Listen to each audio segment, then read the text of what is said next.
Don't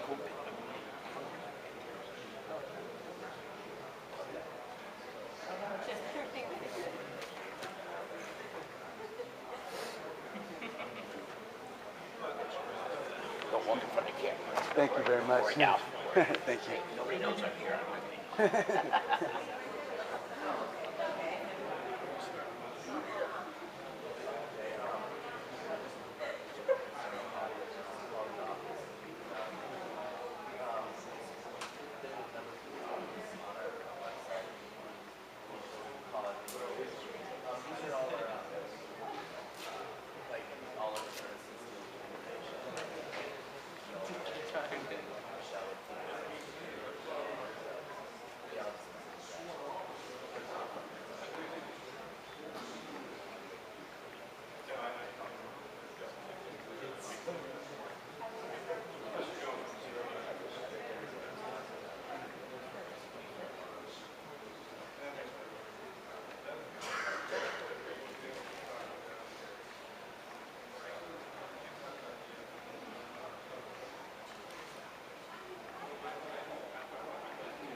Good evening. Welcome to the Citrus Heights Community Center. My name is Jeff Sully. I'm the current mayor of Citrus Heights, so I wanted to welcome you out on this rainy night for the Congressman's Town Hall. Just a quick commercial about Citrus Heights, and then I'll introduce the Congressman. You're sitting in our 2-year-old community center. We pay cash for it. We're one of the few cities in California that have no debt, and we have 105% of our general fund in the bank. So keep that in mind.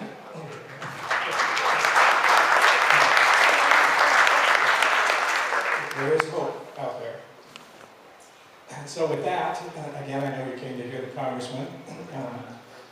Dan has served this congressional district since 2005. Prior to that, he has what I call institutional knowledge in Congress. He served 10 years down in the Long Beach area. Presently, he is chairman of the Administration Committee, as well as sitting on the Judiciary Committee, Homeland Security, and probably a couple others that I'm forgetting. He has been married to his wife, Bobby, for many, many years, 3 grown children and 6 grandchildren. So with that, I'd like to introduce Congressman Dan Lungren of the 3rd Congressional District.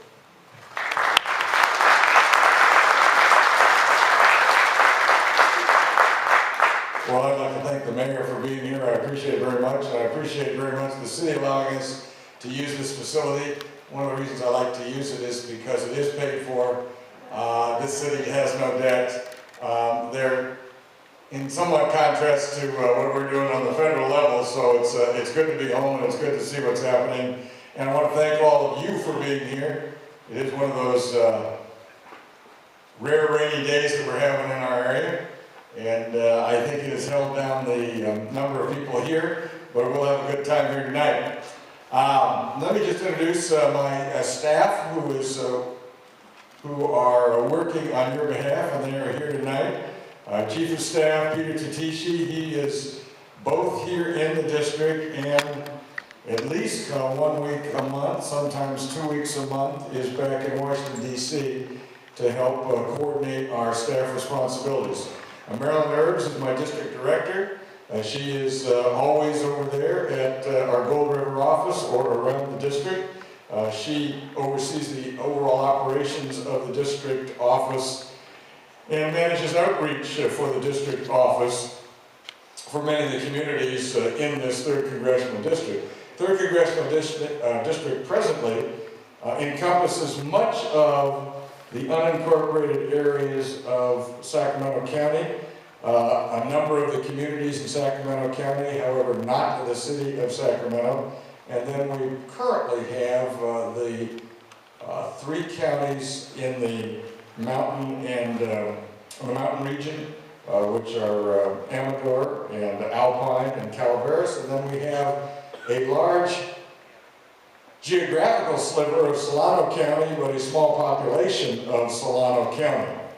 That will change, that is, districts are changed with redistricting, and so that will change, but right now that is what it is, and that's what I have the privilege of representing until January of next year.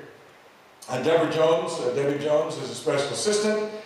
She's the one that has the cheery voice that you hear when you call the office oftentimes. She oversees our district budget and handles scheduling in the district office and oversees our interns. We have a very effective intern program in our district office. Bob Ellert is our senior field representative. He conducts our district outreach currently in the counties of Alpine, Amador, Calaveras, and Solano. Handles specifically our cities, 2 of our cities here in the county, that is Folsom and Citrus Heights, and he handles Native American affairs. Oliver Chu is a constituent services representative. He has had a tremendous experience in this area. He worked for my predecessor, Congressman Ossie. He is an expert in dealing with issues of immigration, citizenship, helps us with the issues dealing with the military, and oversees the interns with Debbie Jones. Michelle Panos is our constituent services representative. She handles specific constituent services dealing with Veterans Affairs, Social Security, IRS, Medicare. Manages with Oliver Chu 2 very, very important things that we have. One is our congressional art competition. That is open to all high school students in the district, and that is a national competition. In other words, someone wins in this district, and then their artwork is displayed in the United States on the campus of the U.S. House of Representatives, along with those winners from the other districts in the country. We also have our military academy appointments. We're very, very proud of our young representatives at our military academies, so we have been very lucky, well maybe not lucky, it's the quality of the students that we have here to have many more slots in the military academies currently than those to which we are entitled. Interns, Katie Kill, where is Katie? Katie Cabana, she's in the back. Formerly an intern, the House Administration Committee assists with the office staff here in the district. Robert Morin, who is senior at Bella Vista High School, also assists on a variety of projects. And Jacob Stolzening, senior at Del Campo High School, who assists with all of those things. Let me just say the reason why I put this as a backdrop. We sent out a piece of mail this last week to the entire district. I call it our annual report on U.S. government spending. And the reason I did that is because oftentimes when we have meetings like this, or my teletown hall meetings, or just meet with people informally, there's a lot of misinformation or questions about exactly how the federal government stacks up in terms of its reserves, or its revenues, that is the money it takes in, and its expenses. This is a piece that we put together. It was put together by Paul Ryan. We asked permission to be able to utilize it and receive permission from him. And one of the reasons I like this is because this is documented. These are figures that have been developed by the House Budget Committee. They are the numbers for the last 2 fiscal years.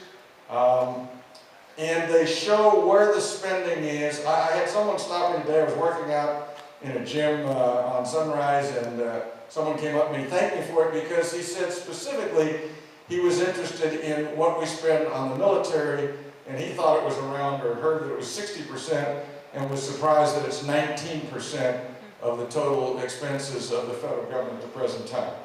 The reason why I thought it was important is when we want to discuss policy, we want to discuss how we solve problems or deal with problems, it helps in my judgment for us at least to have what the facts are. We can argue about what we do with the facts, but I tried to find as objective a presentation of those numbers as I could find, and this is as complete as we could possibly make it. On the other side, you see the composition of federal spending in 2011 gives you a pie chart representation of how we spend. Now, the middle one is in fact a representation, I believe, of where we are going in terms of our spending if we don't make changes. And I will say that the thing that I call path to prosperity is what we have developed on my side of the aisle, the Republican side of the aisle, for our approach to trying to change our spending patterns as we go forward. Again, we can argue about that, but that is where we believe we could go with that. And if we don't make any changes, you're going to see the current pace going forward, which is that large spike going forward. Now, you could argue that, look, I want to do a different approach to how we go to the future. All right, we can argue about that, but I think we have to at least admit that we are headed in that upper right direction unless we do something. And then the final representation here is at the bottom.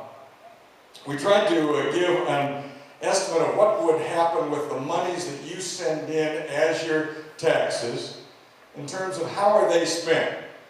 Now obviously this is a representation that is the result of taking the amount of taxes that would be paid by a married couple with 2 children earning a little over $75,000 a year, and then average amount that couple would pay, which is represented here. And then we broke down then as a percentage of where the money is spent, where your tax dollars would go.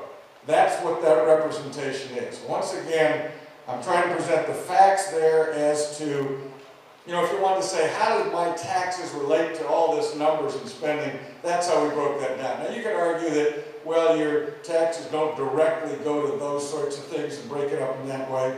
I can understand that, but this is the best representation we could come up with to try and show where those monies would go. So, the language on the left side is, of course, my representation or my conclusions based on the facts that we have here. Again, we can argue about that. You might agree with me or disagree with me. That is what we presented on the left side. So this is the picture of the spending that we have. That at the top is the picture of the revenues. Where does the money come from? And so that's what we have presented there. So those are the facts I tried to lay out, and I thought it might help as a backdrop as we discuss the current situation with respect to the economy, jobs, the impact of federal spending, where that money goes, and so forth. I just wanted to say that to start things off. Secondly, the reason why we have 3 chairs here and a table and notes is that we continue to hear from people that they need Washington and those in Washington to hear what they have to say, and that too often Washington says what it wants to say and doesn't listen to what the people want to say.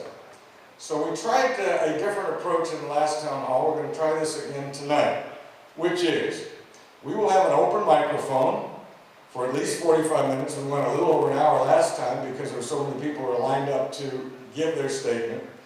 5 minutes maximum of what you want to say. It can be a question you have, it can be an issue position you can have, it can be advice you want to give us in Washington, it can be your comments about what's happening in Washington, D.C., it can be what you think we ought to be doing differently than what we are doing. Anything you want, any message you want to convey to me, and I'll be taking back to Washington next Monday. I take the early morning flight, get in about 4 o'clock. We have votes at 6:30 next Monday. Then we have votes for 3.5 days. Then I come back here for several days. Then we go back there again. But to get the message back, we are attempting to do a couple things in the next couple of weeks. One is trying to find a transportation bill, because we have a number of the transportation programs of the federal government funded by the Highway Trust Fund and other things that are due to expire at the end of this month. So we have to act on that. I will tell you that as of last week, we didn't have 218 votes for any single transportation bill. There are a number of different approaches, but we did not have a completed product that would pass the floor. That is still something we're working on. We are working on the budget for the upcoming year, and that's under consideration on the Budget Committee. Hopefully they can get something out before the end of this month and that we can vote on it. I happen to be working very hard in an area called cybersecurity, where the Speaker of the House has asked us, in the committees that have jurisdiction, I'm chairman of the Cybersecurity Subcommittee on Homeland Security, to come forward with specific legislative recommendations that we might bring to the floor so that we could have something in the area that allows us to protect ourselves against what I consider the greatest new threat out there, that of cyber terrorism, all the way from unorganized groups to nations that want to do us harm. The Senate is trying to work on that. They had what they thought was a bill by Senator Lieberman on the Democratic side, Senator Collins on the Republican side. And 2 weeks ago, Senator McCain, Senator from Texas, several Democrats all came together and said, wait a second, we want to take a different approach that has less of a regulatory touch in the area of critical infrastructure. So they're trying to sort that over on the Senate side.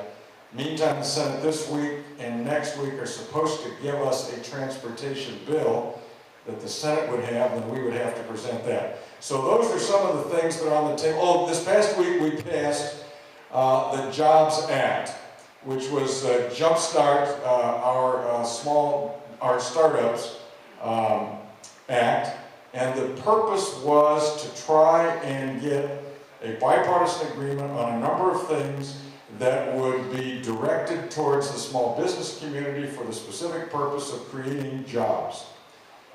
We have presented from the House over to the Senate at least 30 bills on jobs that have not moved. When the President spoke not too long ago, he said, well, are there things on which there can be bipartisan agreement? Well, 4 of those bills that we sent over to the Senate passed overwhelmingly with Democrat as well as Republican support. So we took those 4 bills, put 2 other bills that had strong support in the committees that all dealt with helping small businesses get capital, that is, get investment. Small businesses have an opportunity to go public, that is, to get people to invest from a standpoint of ownership. Tried to shore them up in terms of going out in the debt market. In other words, get more money into small businesses sooner and more effectively than we've had over the last year and a half, 2 years, 3 years, so that we can, in some ways, get the small business community to be able to create more jobs. We passed it on the floor overwhelmingly, almost 400 votes. The President of the United States issued a statement of policy, an SAP, statement of statement of policy, or actually SAP, statement of administration policy, which means how is the President going to view this if it went to his desk. They said they strongly supported it. So our hope is that the Senate, seeing that, will act on it and we can get it on the President's desk. So if you're saying, can't you guys ever get together? We did get together last week. We're hoping the Senate will get together with us. The President is committed to this thing. And maybe it's the first of a number of different things we can do to get, at least as far as the government activity is concerned, to try and allow the private sector to create more jobs. So those are some of the things that are in play coming forward. Now, do not be shy. No one was shy last time when we had our town hall meeting. In fact, a lot of people lined up. And as I said, sit here. We will take notes. 2 of my staff people will be with me, my district director, my chief of staff. I won't interrupt you. You got 5 minutes. Tell us what you think on this. I don't care how controversial you are. At the end of that time, I'll try and respond to that, and if we have any more time, we'll talk about some of the other things that were happening back in D.C. So, take a deep breath, stand up, ask questions, tell us what you think, give us your best shot.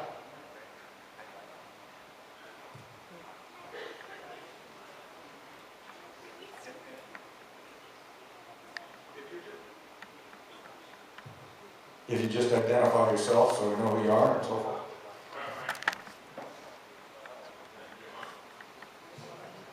There we go. My name is Ted Adams. I'm Vice President of Vietnam Vets of America, Chapter 500 in the Sacramento Valley here. My veterans group is curious. In 2007, the House and the Senate sent a bill to the President, at that time George Bush, to be signed, making the 30th of this month of March a national holiday for Welcome Home Vietnam Vets Day. However, it did not get signed. So I have a copy of the 2012 resolution that Vietnam Vets of America, State Council and Chapter 500 is sending to our national headquarters in Washington. And I would like to give you a copy of this along with my card. And when you get back to Washington, maybe you can talk to your fellow congressmen and whatever and get this thing passed. And I would also like to take the time to offer you an invitation to our ceremony on the 30th of this month at the Vietnam Memorial. Thank you.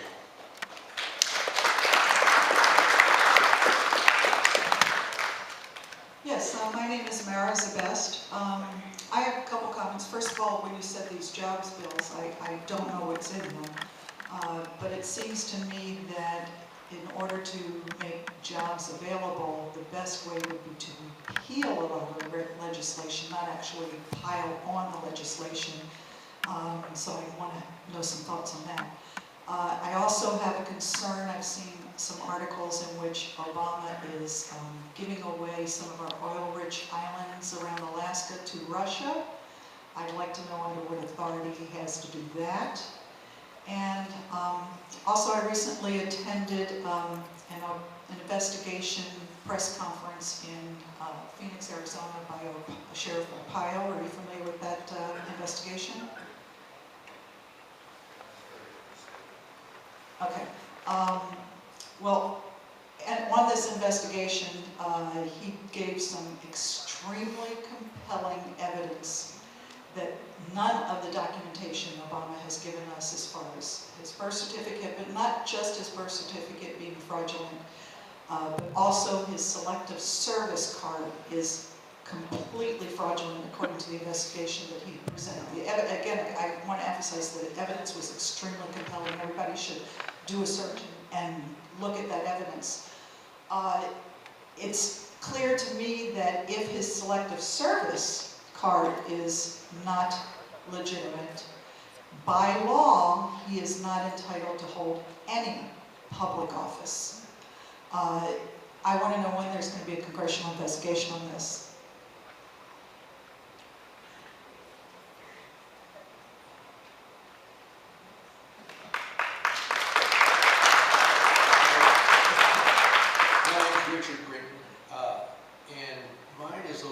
Different, because I have a question after I tell you what I'm going into.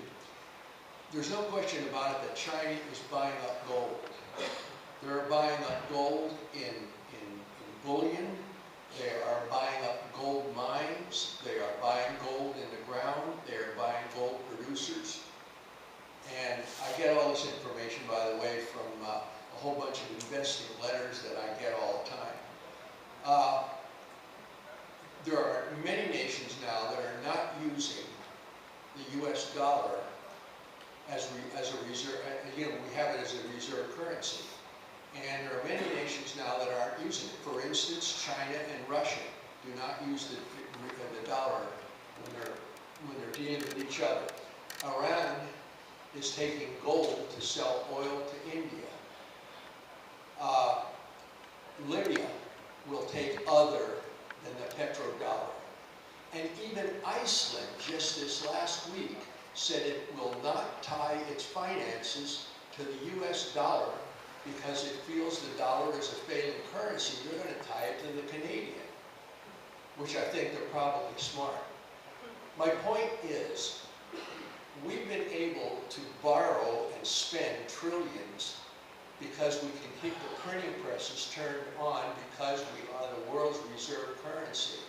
My question is, what happens when this credit card gets cut up? What are we going to do to prepare this nation for what is going to happen when we can't print money to pay our debts, which if we lose the reserve currency, we won't be able to do it because nobody will take it. That's my question.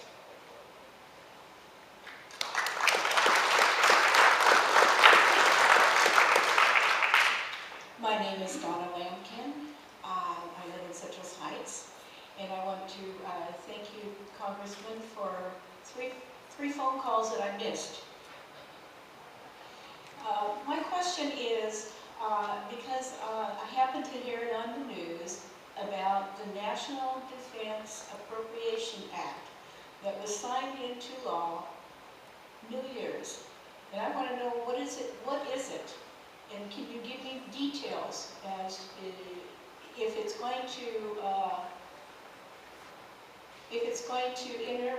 going to take some of my rights away from me? Another question I have is, a while back when Charlie Rangel was censored in the House, what happened to him? He's still there. So I want to know, what does censure mean? I think that's all. Thank you.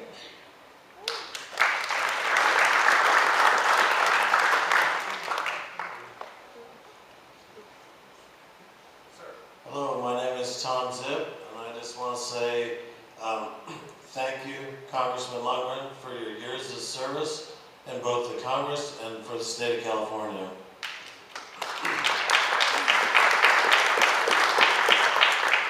It's my honor and privilege to be this far away from you. I appreciate it. I hope I can shake your hand later. I'm in the real estate industry. First of all, I'd like to see the people that profited by the foreclosure mess pay very, very heavy civil fines. We do this by following the track of the foreclosures all the way from the mortgage brokers on up to the very highest echelons of Wall Street. We fine these people 50% of their approximate commissions and or whatever they got paid. We use this fund to put people back to work. The second part of this is that I'd like to see $1,000 go to every person making under $100,000 a year as an incentive to purchase a home. The last time we had a good incentive program, we sold a lot of houses. When we sell a lot of houses, the real estate market goes up, and each and every person in this room would love to see their house worth more money, wouldn't you?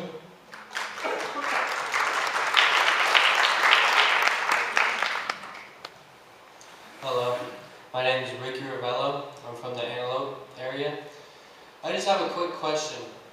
What are you guys going to do to lower the unemployment rate? Thank you.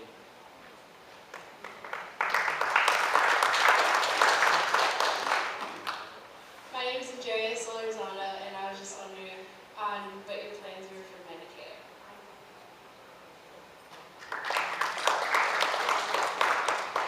My name's Gil Marino, and I believe that you should spend more money on government-made jobs and small businesses that can close.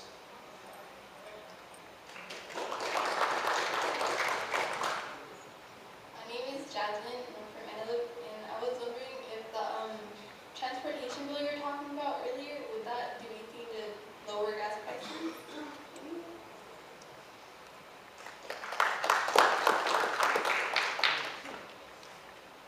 My name is Bob Quince, and I'm an engineer. And I hear all the time that they're going to dig the country out of the hole by innovation. Well, I did some research, and if there's going to be innovation, somewhere along the line there's going to have to be invention. And furthermore, somewhere along the line you're going to have inventors. So I took an examination of the history.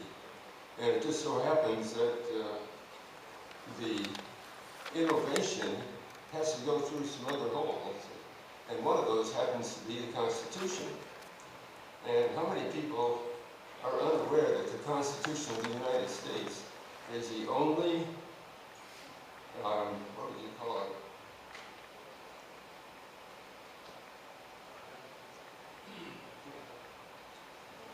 If you look at the Constitution, the only right in the Constitution happens to be intellectual property rights.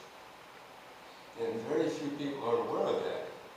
But if you then look that we're going to have great things happening because of invention, innovation, and hopefully inventors, and all the other aspects of it, but if you then examine that if you have a degree in engineering, degree in research, in any of the 4 or 5 major areas that hire that type of talent. And the reality is that you go to the Constitution and you'll find that that's the only right. Now the next thing you'll see is that if you're going to get a job someplace in industry, in universities, and in the government, the first piece of paper that is laid before you, it says, I hereby assign all of my intellectual property to, and then fill in the blank. So one of the problems that needs to have a look is have more people reading the Constitution and find out the difficulties in this area.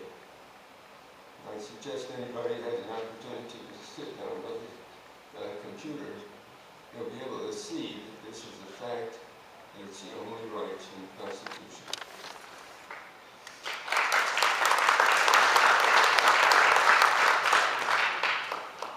My name is George Boyd, a student from Center High School. Jobs outsourcing is a widespread practice. How do you feel about it, and what do you intend to do about it? That is all.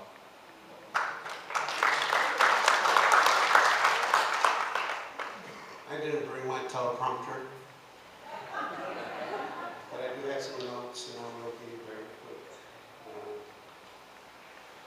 I have some personal feelings about healthcare. Okay. First, it was 200 million, and then 400 million to the Palestinians. They could buy a lot of healthcare with that. They don't even like us. The Iraq and Afghan wars are costing us billions. By the way, they don't like us very much either, in spite of the fact they take our money. They get free health care and a lot more. Guantanamo or Gitmo, by the way, I'm ex-military myself, 26 years serving my country.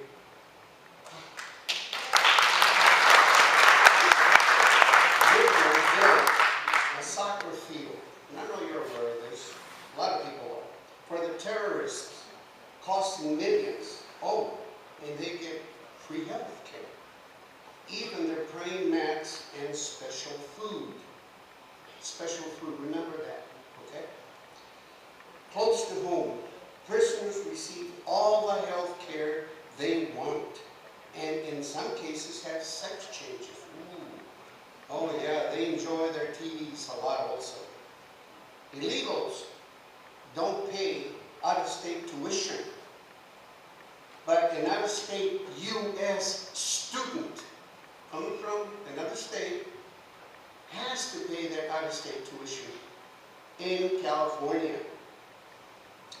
The illegals could get loans before, yeah, but now, thanks to the legislature, they can get grants. By the way, that's free money to them. We pay for it. Okay? I'm almost done. Illegals get free health care. We pay all expenses for them to have kids here who are now U.S. citizens and qualify for free food stamps, education, and welfare. Oh, free health care, by the way, also. An illegal that gets sick or is involved in an accident gets free medical care. I know of one that was involved in an accident.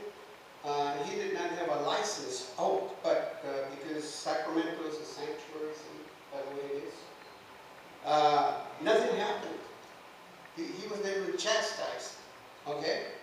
His wife was injured and has had x-rays, MRIs, and medication at no cost to her in excess of $40,000. And I can prove it. We are paying for that. These illegals are even going to collect from the other party, even though they have no driver's license and have had other accidents before. They haven't had to pay any cost for anything, even for lawyers.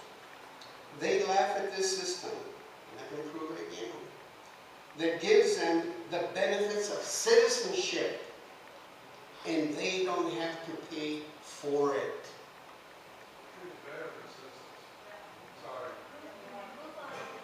Finally, much closer to home, this is the gist. I just wanted you to see what we're doing all over the world and who we're supporting and paying for. Every healthcare item that they need, they get it.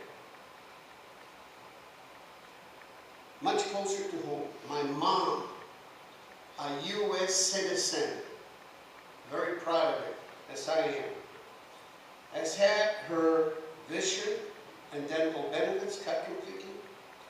Her incontinence supplies and a myriad of other benefits have also gone by the wayside.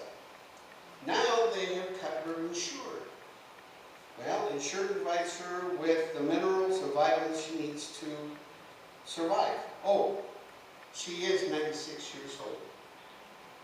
Yeah, I mean, they've said repeatedly that she didn't have this, but now they're cutting that. And it's not a doctor that's doing that. It's the people. Yes, thank you. I'm done. Ensure provides her with the minerals and vitamins she needs to survive. She has Alzheimer's also, by the way. She has difficulty swallowing, so she can have solid foods. In spite of her doctor telling these bureaucrats that she needs her insurance because of her condition, they, the bureaucrats, refuse to listen. I have asked for a hearing, but, you know, it looks like I'm facing this alone. Anybody else that gets into trouble, they get free representation. I think the prisoners get free representation and all that. Who is advocating for our U.S. citizens, especially our senior citizens? Thank you.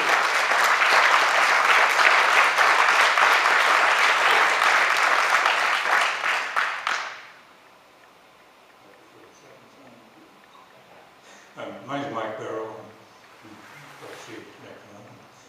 I'm Citrus Heights here. I'd just like to comment on the, compromise in Congress. Why no compromise? I remember days when they sat down and discussed issues. And now I see the senator of the minority party saying his #1 goal is to see that Barack Obama doesn't serve a second term. That's not a platform. You can't work that way. And then the next thing is your health care. What you call Obamacare, which is actually the Patient Protection Act or something. Well, if it was so bad, why did they lie about it during the run-up to it? Right? Talking about death panels. There were no death panels. So why did they lie about this stuff? And why did they lie about the president's citizenship? He is a citizen. I mean, it's been proven that Hawaii's probably presented the records, so he's a citizen. And so all I'm asking is, why don't you guys sit down and talk? Instead of saying, my way or the highway. It doesn't work. And you've got talk show hosts calling people sluts. Now that's not, call these people out. They're not good for America. Okay? That's probably all good for you. Okay, thank you.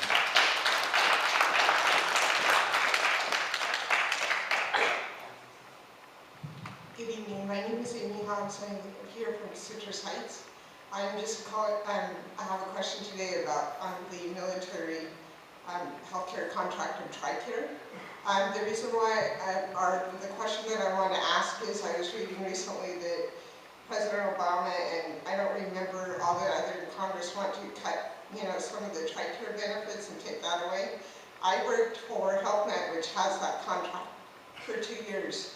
And I know that their benefits are not extensive and they don't get any more, than the normal. And the military, they're defending us. That is wrong, in my opinion. And I'd like to see what we can do, to support them and to keep their benefits. If we can, keep all these other programs around, and we certainly can take care of our military. And thank you for your service.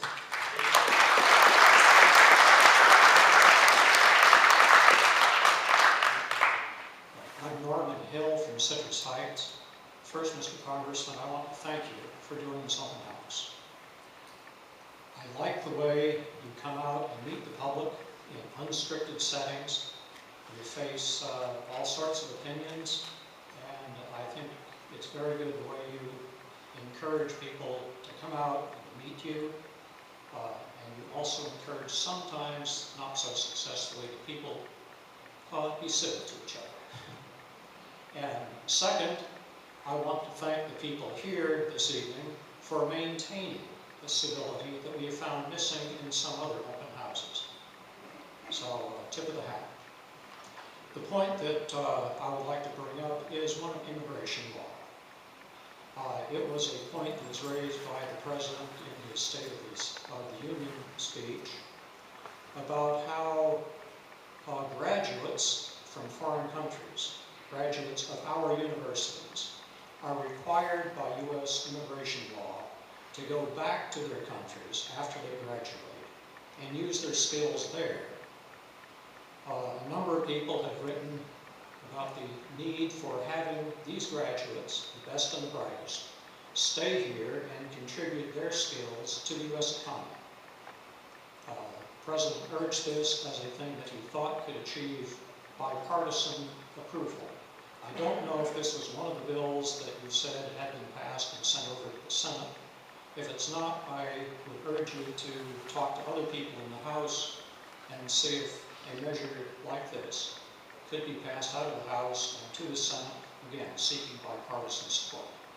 Thank you.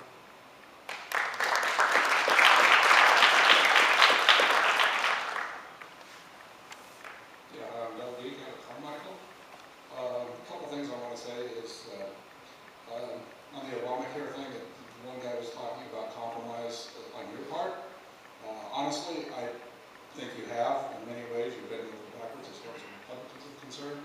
I look at it this way: they passed Obamacare, and I didn't see any compromise when they did that. My couple things I have is one: China is spending 12%, and actually it's gone up the last few years, about 11 to 12% of their GDP on the military.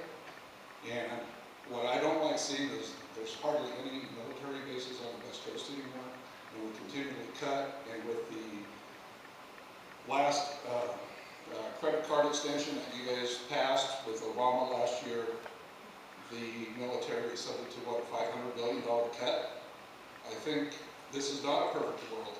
We are going in the wrong direction because it's not necessarily us, but I think a weak defense creates a situation where we are very vulnerable. I too am a veteran. I did my time. I love this country, and I don't think we're heading in the right direction as far as a socialist environment, because we already know that it didn't work in Europe, and they're pushing that agenda now. Thank you.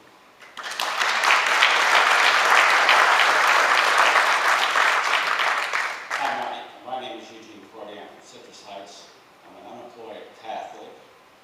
And you don't, well, first of all, deliver that message that you don't tell me how to practice my faith, President Obama. I won't tell you how to practice your faith. The other thing is, just up the way, the gas price just went up 3 cents again today. You're not going to stimulate business. You're not going to get me a job if I can't afford to drive my car to work.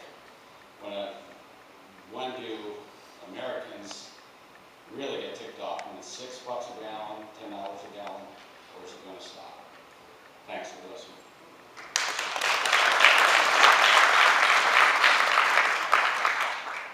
John Carl from Citrus Heights, proud conservative veteran.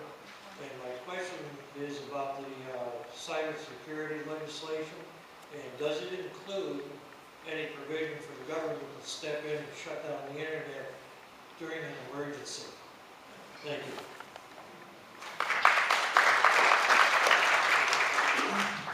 My name is Bill Hoagie from Folsom. My question is, with the Obamacare, how come that the Republicans or Democrats really didn't try to put the stop on Obamacare when he first came in? That's one of my questions I've asked people. Nobody has given me any answer on that. The second thing is that with Pelosi, she said, well, read it. We'll go ahead and pass it, and then you can read what's in it. If I had a contract, how many people in this whole audience here would go ahead and say, well, yeah, I'll sign a contract, and then I'll read later what's in it? Doesn't make sense. Thank you.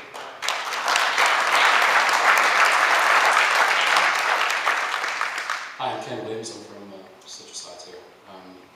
And just wanted to know, I spent time in the military myself. I worked out on Cologne Air Force Base for years and got to work with the military. I traveled through the Middle East and Southeast Asia as well. But my question is, we've left Iraq. I know wars are popular, but in Kurdistan, in northern Iraq, what's going to happen to those people whenever we're totally out of the region? And they've come a long way. They've helped us for years over there. In fact, they were fighting with the United States before, and for the United States before we even got there. I'm sure you're aware of that. And you know, they've come a long way. I mean, their women are driving to college now. Anyway, that was my question. Thank you.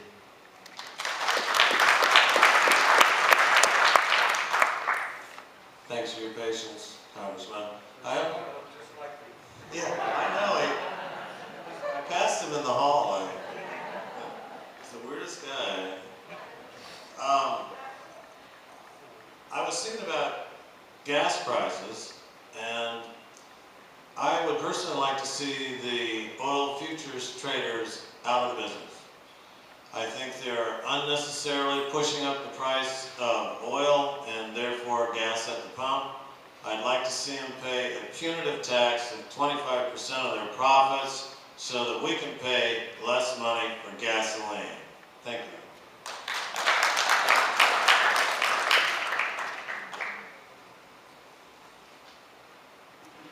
My name is Cindy Carlton. I'm an Area 3 president here in Citrus Heights, and this is not from them, it's from me.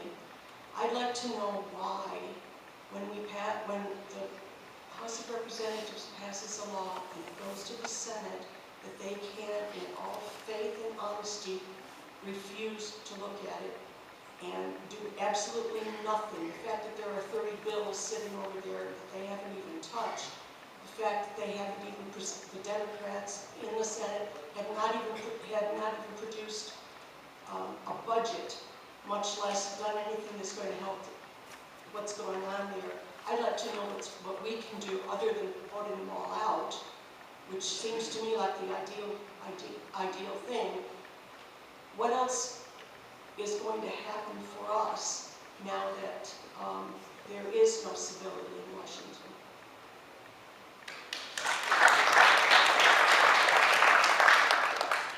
Hi, I'm Sean McVeigh from Citrus Heights. My question was, why did you vote for H.R. 347, the Trespass Act, when it contradicts the First Amendment on protesting in front of the White House and in front of the Capitol building? H.R. 347, I'm sorry, the Trespass Act. Thank you.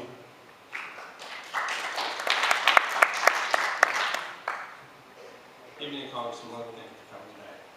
I think I'm going to speak on behalf of what I might think is a silent majority. I think I'm a normal guy. I'm not into these little fringe issues that you hear a lot of, I'm sure. I'm not upset with you. I think you're doing a great job, and I think for the most part, I consider myself a two-issue Republican, and I think a lot of Republicans are two-issue Republicans. National defense, because if we're dead, it doesn't matter. Number two, economy. If the economy's great, everybody's benefiting. So keep it simple, in my opinion. Don't get sidetracked with some of the banter I've already heard tonight that I think is not important in the bigger perspective. Do what you're doing, you're a common sense guy. And thank you very much. And can I get an autograph afterwards, you think? So, thank you.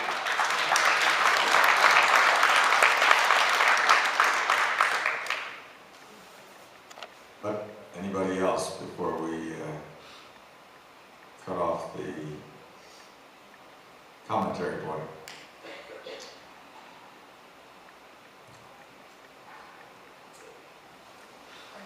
Sullivan from Orangevale, California. I've been here for 58 years, and I've seen a lot of things going on, and I've seen a lot of things that are so good, and a lot of things that are very good. But I want to know right now, why are we passing so many bills when we don't even have a budget, and we need jobs for our young people coming in, and we need to get rid of healthcare completely and let the private sector take care of it. Thank you.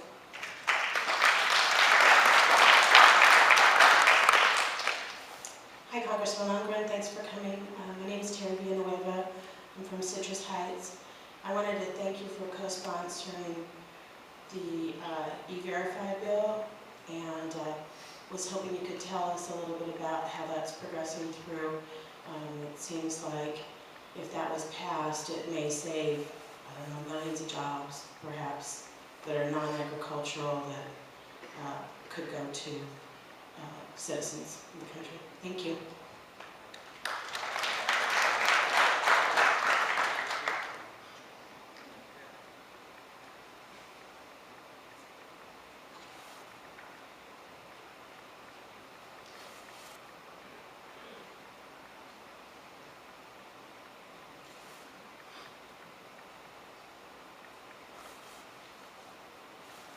All right, thank you very much for your comments.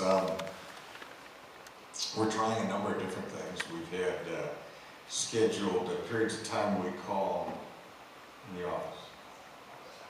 Office hours, which we will do on a regular basis, where all you have to do is call up and you can come in and talk about anything you want for 10 to 15 minutes. And I will sit there and listen to what you have to say. We did that a couple of weeks ago. We had 9 or 10 people sign up. One person unfortunately got sick and couldn't be there.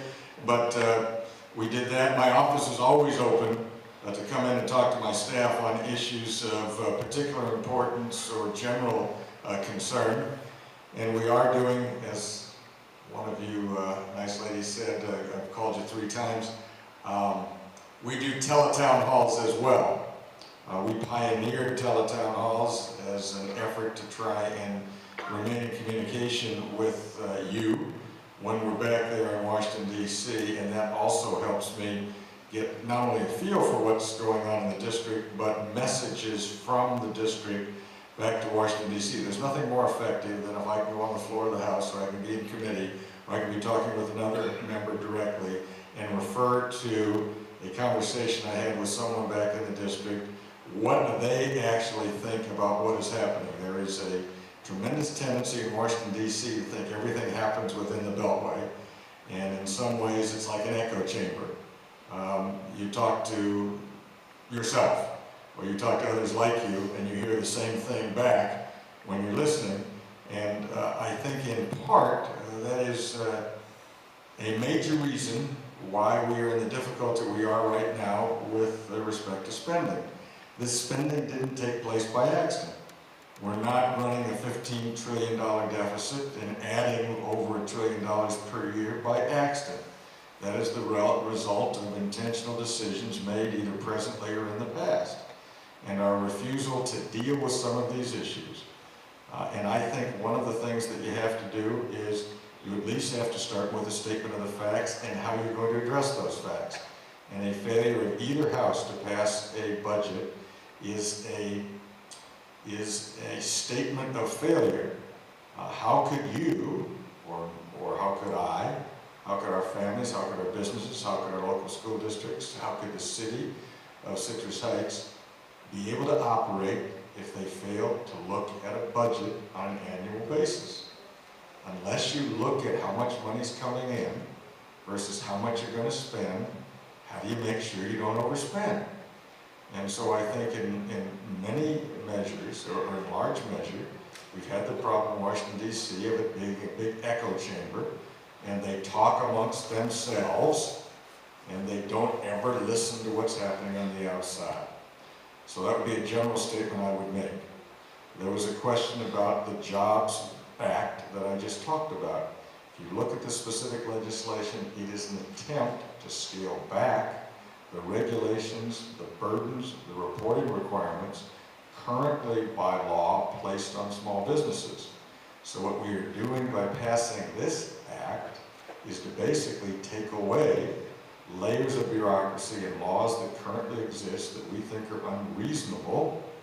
It may have had good intentions at some point in time, but in their practical application have deterred businesses either from being creative expanding and therefore allowing the creation of jobs.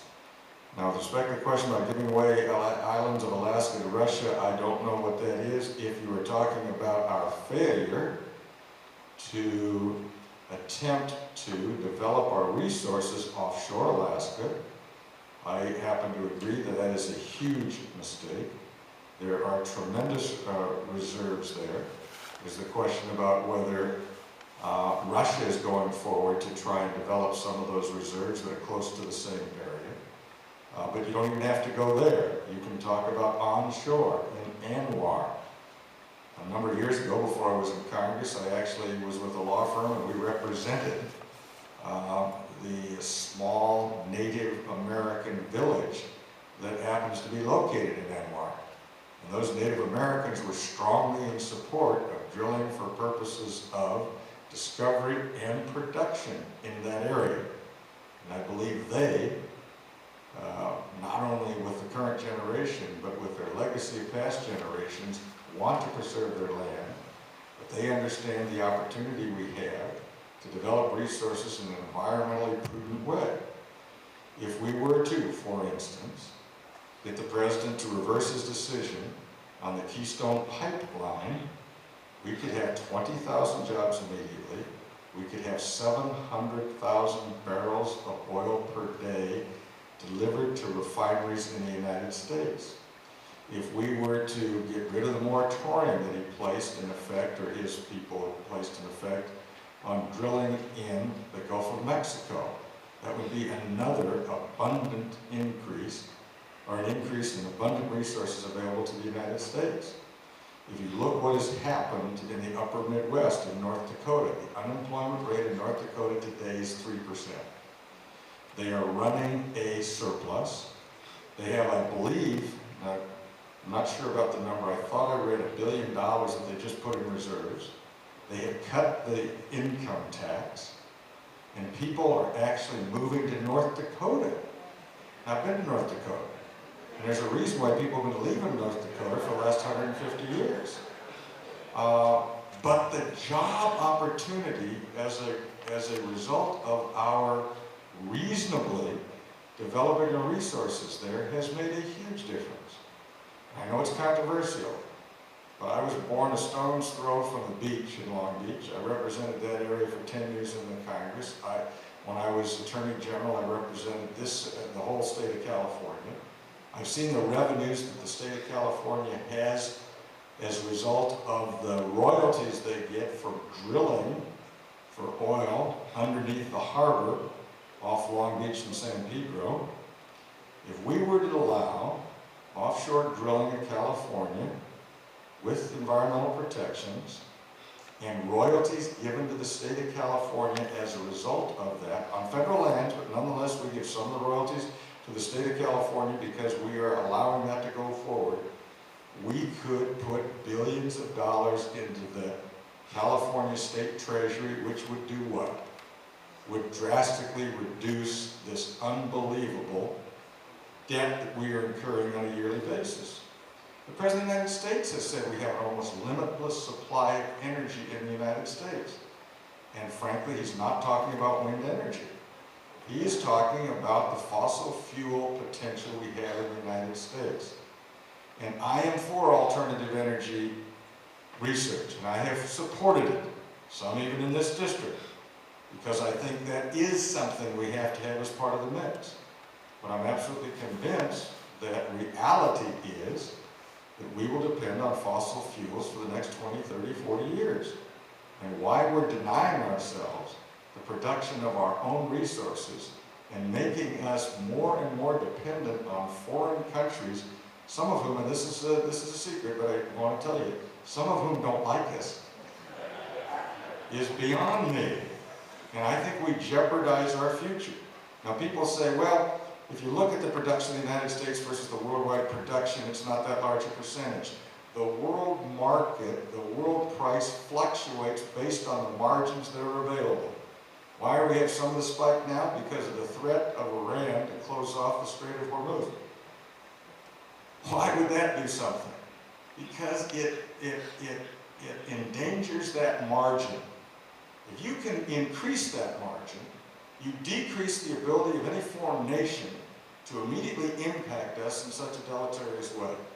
And while I'm happy that the president went down to Brazil and told them, hey, thank you for buying American technology to do your offshore drilling, which we won't allow in our country, and we want to be your biggest customer, and while I might trust them better than some of the other countries in other parts of the world, and while there may be more stability there than other parts of the world, I frankly think we ought to be developing our own. And so, in answer to your question about Alaska, I think the question is, why are we denying ourselves the development of oil fields offshore Alaska when Russia is moving into those various areas?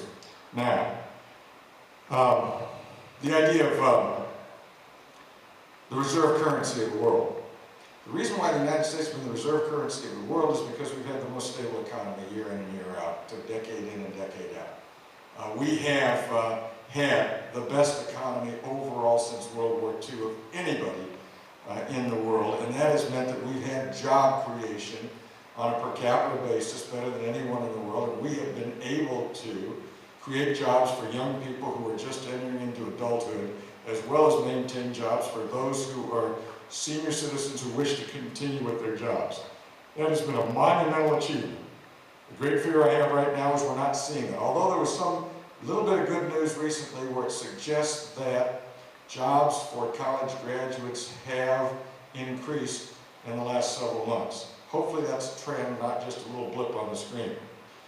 But the rest of the world looks to our economy as the strongest economy in the world. But they also look at some of our fundamentals, and that is, one of them is, what is the stability of your currency?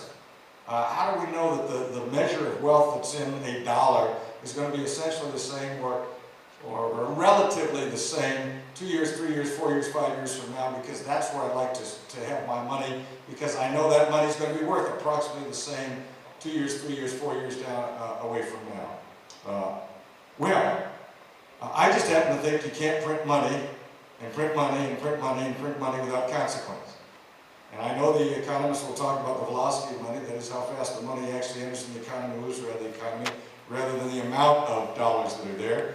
But at some point in time, I presume you print those dollars so that they will be in circulation. And the question is, have we printed so many dollars that it will outpace our ability to produce goods and services to match up with it? And I think we are in danger of doing that. And why does a government do that? Well, you might say if a government is creating more and more debt for itself, one of the easiest ways for it to make that debt cheaper is to devalue the currency. They then pay debt in a way with the cheaper dollars, or the debt is worth less. I think that's a tremendous conflict of interest for a government, and frankly, I think we ought to be concerned about it. We have got to take some very serious, hard-nosed decisions about what we're going to do with our debt and the impending debt coming if we are going to right the economy and, I think, help not only preserve the dollar as the reserve currency of the world, but more importantly, if you're a senior citizen, the dollar in your pocket's worth 50 cents of what it was 5 years ago. That means your buying power essentially has been reduced by 50%. It is unfair to those people who are on fixed income. Well, it's unfair to everybody, but particularly those on fixed income. And that's why I think we in the Congress, along with the President, have to have the courage to face up to what these numbers are and not have that crutch of the money machine just producing those dollars. Now, the bill that we passed at the end of the year, dealing with national defense, I mean, that was part of the overall compromise that was created to allow government to go forward, and with a refusal, frankly, to adopt the spending bill that we had sent over to the Senate. I mean, you can argue.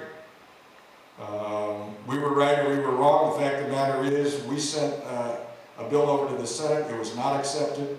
We had to work on a compromise. The compromise was something which, frankly, in my judgment, was about as odious as you can have it, with the sequestration, which is a fancy word of saying the automatic cuts that are going to be required to be imposed on defense. You have to realize we already have, as a result of previous decisions, we are undergoing a $400 billion cut in national defense. All right? Some of the notices have already begun to come out.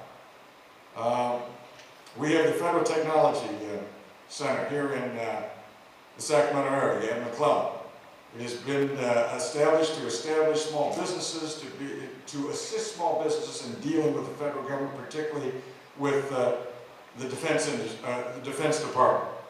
It was a very valuable thing for us here to help small businesses, medium-sized businesses do that.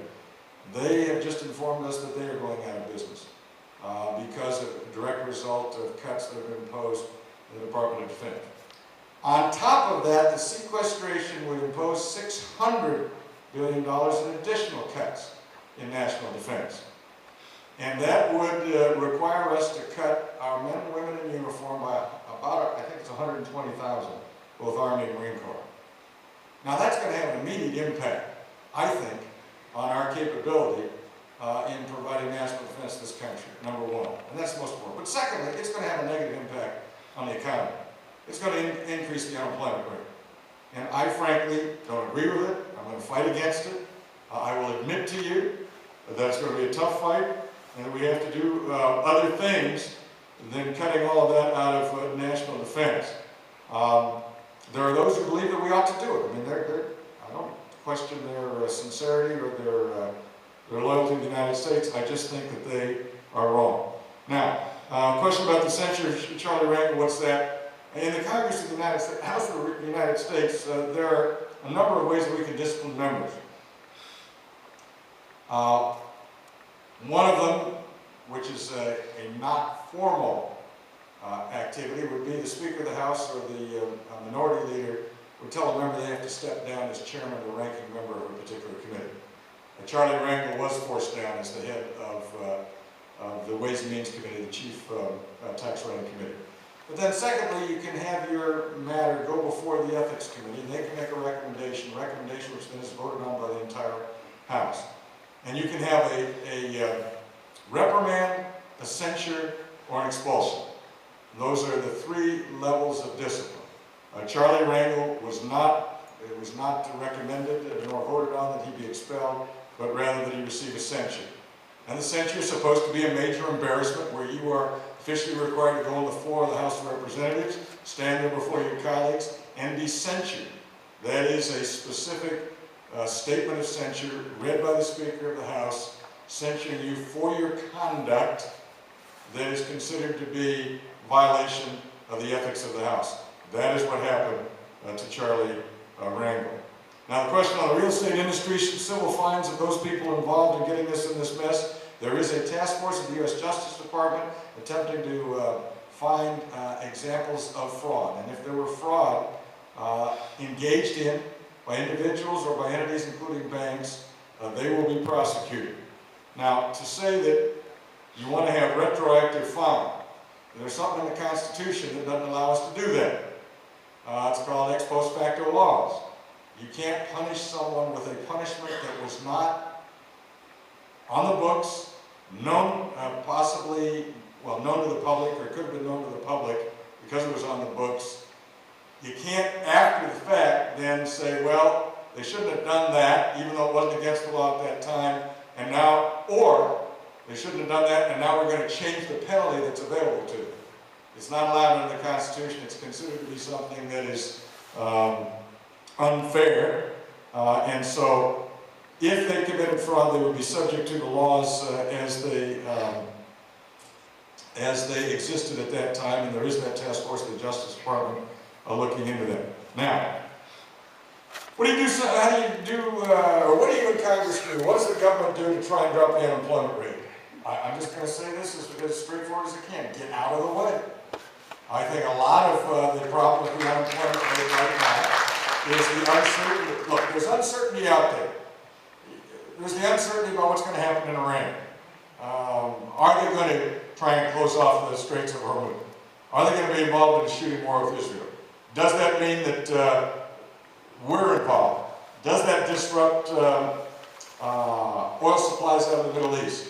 Does that make the prices go even higher? Does that create instability in Europe? I mean, there are a lot of uncertainties that are out there that are not the direct result of the government. But what we ought not to do is to add uncertainty. And right now, there's the uncertainty of the cost, for instance, of the the healthcare program. A number of you called it Obamacare. It's kind of interesting, the president didn't like that, but he's actually started to call it Obamacare on occasion. But whatever you want to call it, that program is going into effect. We just received word today that the CBO, Congressional Budget Office, has done a reset on the cost of Obamacare. It was, when it was passed, and the president said it would be about $900 billion over 10 years. CBO has just finished their numbers and delivered them to the Congress, and they have said it will be $1.76 trillion over the next 10 years. A lot of that cost is to be borne by the private sector. So that's one uncertainty that's out there. Secondly, if you talk to community banks, one of the things that they're finding is that they have had regulations and a regulatory scheme imposed on them for the sins of the larger banks. And there is an uncertainty there with respect to lending and a clogging up of the system where money is not available to small and medium and even large-sized businesses around the country. That's another drag on the economy. Third is the question of tax policy. There's been the threat that the Bush tax cuts will expire, and frankly what that means is current rates will go up. And let's say what it is. It means current rates would go up. We have the question of whether our corporate tax rate is higher than our international competitors. That's another drag on the economy. And so you have a number of these things where I think the government has gotten Dodd-Frank. We had to respond to some problems in the banking industry. But frankly, we over-responded in the sense that there's a lot of stuff out there that is causing uncertainty, question, and also specific drag on allowing money to be available for, I think, reasonable business decisions across the board. So what we need to do is to go and clear out that stuff. I'm not against regulation, but I'm for smart regulation, not dumb regulation. In some cases you need more regulation, in other cases you need less regulation, in other cases you don't need regulation. We got to go in and make sure we do it the right way. So I would say those are things that we can specifically do to try and get the unemployment rate down, because it is a fact that the private sector, that is non-government employment, is the area in which you're going to see the most growth. In fact, in the job growth we've seen over the last couple of months, which are a little bit of indication of some positive movement, it's been in the private sector where those jobs have been created. And frankly, instead of 250,000 a month, we need 400,000 a month over an extended period of time for us to get this economy going. Okay, does the transportation bill do anything to lower gas prices? No, the transportation bill doesn't do that. The transportation bill is a vehicle by which we determine how you spend the money that is in the Highway Trust Fund, which is created by the federal gas tax that each and every one of us pays every time we're at the gas pump. And the question is, do we limit that to highways and byways? Or do we extend it to transit? Do we extend it to bike paths? Do we extend it to sidewalks in local communities? All those sorts of things.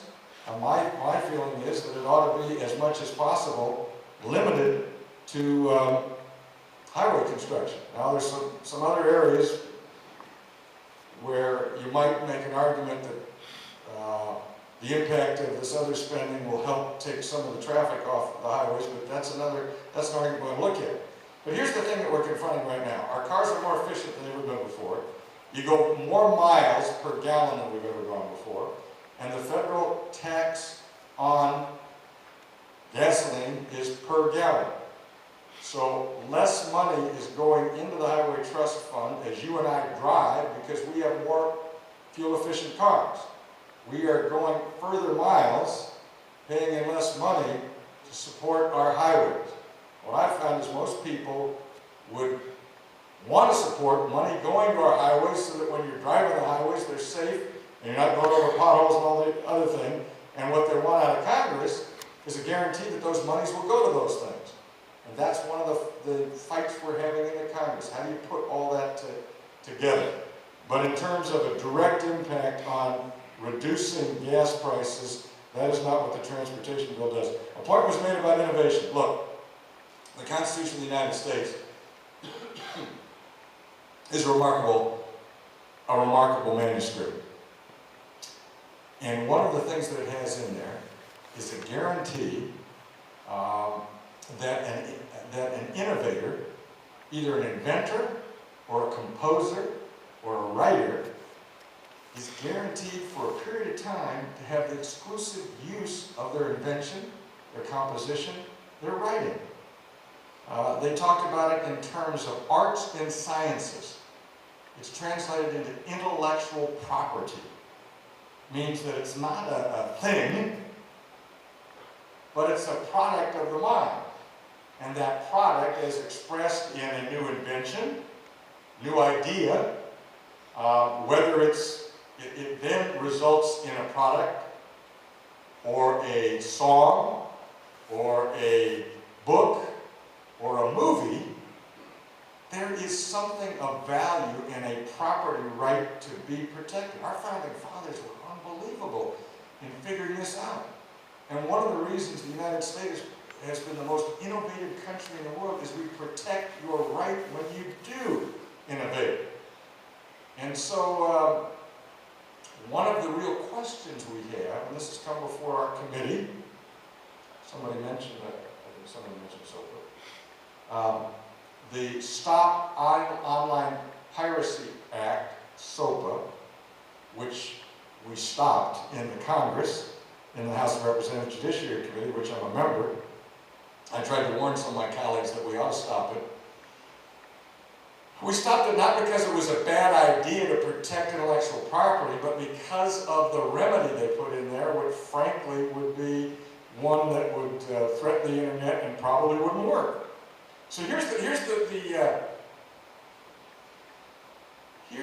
question we've got. It's pretty easy to protect against counterfeit if, in fact, someone knocks off a film, right? And they've got it on a CD, and they're selling them at the local swap meet.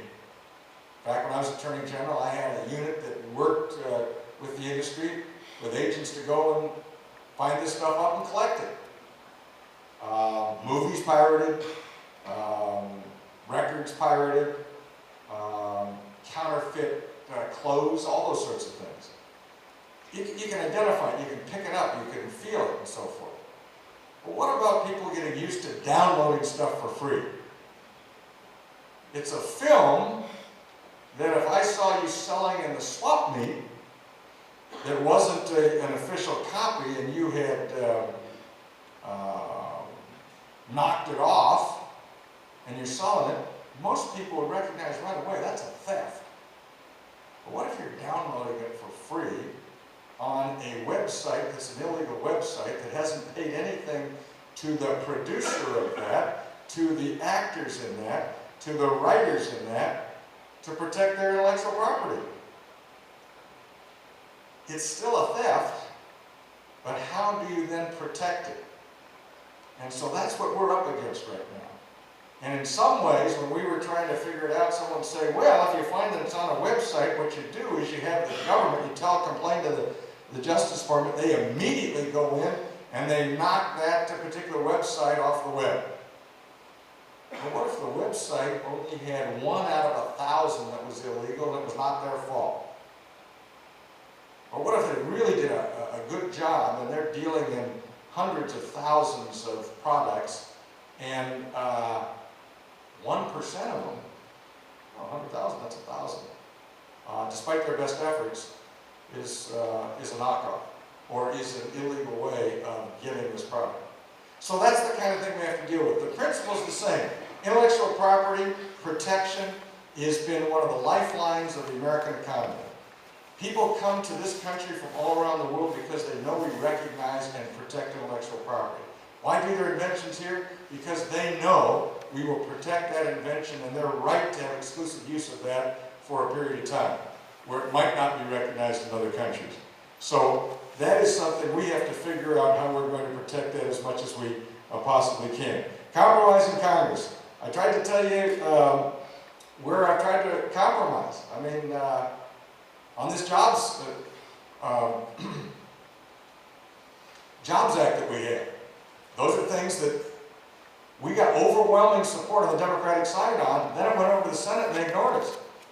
We finally said, okay, Mr. President, you've said, why can't we get together? We'll package a bunch of these together. We're telling you, here it is. It's directed at small business. You've said that you'll support it. Will you support it? He comes out and he supports it. That puts pressure on the Senate now to work with us. I work on this area of cybersecurity. Everything I've tried to do is on a bipartisan basis. We've compromised. You look at my bills, I've got support on the Democratic side as we're working on it. We're moving forward on that. Look, I know there's strong feelings about this. I do not question the citizenship of the president. When the governor of Hawaii, who I happen to know, Governor Lungren, attests that she has reviewed the documents, she believes that they are valid. I have no reason to believe her. She happens to be a Republican governor of a Democratic state. She's actually running for Senate. You know, in some ways, it might be to her political benefit to cast doubt on it. I just don't, I've not questioned that. Military TRICARE cuts. This is stunning to me. The president announced a week and a half ago or 2 weeks ago prospective cuts in TRICARE, or to put it another way, a significant increase in the cost to military families for TRICARE. I can tell you there's an effort in Congress to make sure that that does not occur. In terms of immigration law, it is absolutely stupid for us to invite some of the greatest brain power in the world to come to our universities to be trained by our best college professors, and then when they're right on the verge of being able to make a real contribution, we tell them you gotta go home. In fact, Canada's figured this out. Canada now tries to notify them right away and tell them they can come to Canada. They don't have to go to their home country. And we have lost jobs to Canada in the high-tech industry as a direct result of that. It's dumb, it's stupid, I've been working on it for a number of years. The problem is, it's tough to isolate that part of the immigration issue to get some action on it when there is a question about a lot of other things in immigration. And while people concentrate on the illegal immigration challenge, they don't want to look at the legal immigration side of things, where frankly we benefit, and I think we could argue very, very strongly we benefit immediately from that. Okay, let me see the other questions we've got here. All right. Someone said he's an unemployed Catholic. I'm an employed Catholic. At least I hope I will continue to be the next number of years. And I don't think the government ought to tell us how to practice our religion either. Someone asked about the cybersecurity legislation, whether we have a kill switch in there, giving the government the ability to do that. We do not have that in there. Now there is a question. What if, in fact, the internet, or a major portion of the internet, would be captured by a foreign entity? Would we want the ability of our government to be able to fight that off in certain ways? I think most of us would agree we would want to. The question is, how do you do that in a way that doesn't have the government able to censor our own internet, or the government have this threat of a kill switch for other reasons? That's what we're dealing with. I can tell you, and it's not classified, we are probably attacked in the United States over 100,000 times a day right now in terms of the internet, and in terms of networks, all the way from nation states. And I would just refer you to any of the articles that have suggested that China might be involved, to rogue nations, Iran, to transnational terrorist organizations, to criminal enterprises, to small bit criminals, to mischievous hackers. We've got them all from one end to the other. And I think I've discussed it at some of the meetings. Once Stuxnet was a reality. That's STUXNET. That is, at least as reported publicly, the program of computer intrusion that in many ways captured part of the systems that the government of Iran was using to produce, we think, moving towards the production of nuclear weapons. Once that was a reality, we crossed, as they say, the Rubicon, because that appears to be a successful effort to intrude in a computer network, sit there undetected for a significant period of time. At some point in time, a command was ordered that captured the controls of a major portion of their nuclear development program, gave counterfeit signals to the operators that everything was okay, and in the meantime gave commands to the system to take actions to destroy itself or destroy a part of itself. So it resulted in actual physical damage, not just invading the computer system and capturing information, but controlling it in such a way as to destroy property. Now, think about that. It's been done. Hopefully, thankfully the good guys did it, whoever those good guys are. But since the good guys did it, the bad guys know it can be done. And if you don't think they're busy reverse engineering, at least, to try to be able to do the same thing, then you are terribly underestimating their capability and their resolve. I happen to think it is one of the most dangerous threats to us as a nation, not just from a national defense perspective, but from an economics perspective. If you could capture, if you could invade, if you could control the communication systems we have for our financial services, if you could control and somehow invade the collection of data that includes your health information for whatever health system you're in, if they could actually change that information.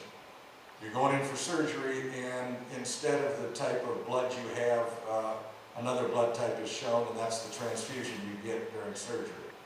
I mean, obviously, the consequence would be devastating. They would not, whoever would want to do that would not have to do a whole lot of that to cause a collapse in the confidence of our system overall. And so that's the kind of thing we have to, what I worry about most is what's called a blended attack. A physical attack and a cyber attack. And so we have a lot of good minds working on it. We need to have legislation that actually catches up with what we need to do, but we have to do it in a way that protects civil liberties, and we are attempting to do that. Okay. Someone said, what do you do about the Senate that won't look at your legislation? Under the Constitution, we can't do anything. I mean, the Constitution makes it difficult to pass legislation. What we need to do is to get the American people to tell the Senate they ought to work on some of this. Here's the frustration I've got. We got tough decisions to make on the budget. We got tough decisions to make on making sure that we don't see Medicare and Social Security die on the vine, meaning that it just implodes because of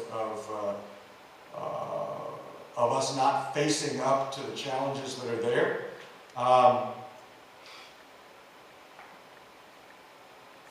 But in order to do that, you have to at least show your cards, so to speak. You got to come to the table with a plan. And then hopefully those who have a different point of view will come to the table with their plan. And then you can look at your plan and see if there's some ways you might be able to improve your plan, or you can point out the problems in the other plan. In other words, you sit down and you negotiate. You try and work out the differences if it's possible. That's tough enough. There was a member when I was a very, very young member of Congress, an older member from Kentucky, and he was a legend. legend. He had some ill-fitting teeth that caused him to, when he spoke S's, they kind of sung, you know. And he was raw-boned, and he had, his clothes fit him poorly, and there was nothing sophisticated about his approach, but he was one of the best negotiators I ever saw in the Congress. And he was very insistent. Now, he had a different political philosophy than I did, and so it wasn't me sitting there going, way to go, by God, that's the way to do it. But I saw him negotiate with the Senate. And he had something which I learned about at that time, and it was called the iron butt rule. And what does that mean? That means when you negotiate, the person with the iron butt does better than the other guy. Meaning that if you're willing to sit there, and you're willing to sit there and work and work and work and work and work, sometimes you're going to outlast the guy on the other side. And if you really believe in what you're doing, you can get a lot of things done. But the frustration I have now is there's nobody coming to the table on the other side. As manifest by the budget that we passed last year, that budget made some very difficult decisions about what our spending was going to be in the future, how we were going to have to limit spending, how we were going to have to reform what some call entitlements, what others call mandatory. You take a lot of political shots for that. You know, that's what you do. But then the Senate never came up with an alternative. And frankly, the president working with the Senate didn't come up with an alternative, nor did the opposition party on the floor of the House come up with an alternative. So we were left with no one to negotiate with. And all we were left with were the complaints about the imperfections of what we presented. Well, I will tell you, there is no perfect program, there is no perfect bill that I've ever seen, even though I think I've come close. That's a joke. Nothing's perfect out there. But, so if you want to put something forward, I can tell you everything that is wrong or imperfect with your bill. But if I don't have to present anything, there's no responsibility on my part to try and solve the problem. And that's the very strong difficulty that we have now. And now, okay, one last thing I'm just going to say. Someone asked me, why are you passing so many bills? We've been criticized because we've passed the fewest number of bills in recent memory in the House of Representatives. Not the most. Under Speaker Boehner, we have stopped all the commemorative resolutions we used to pass.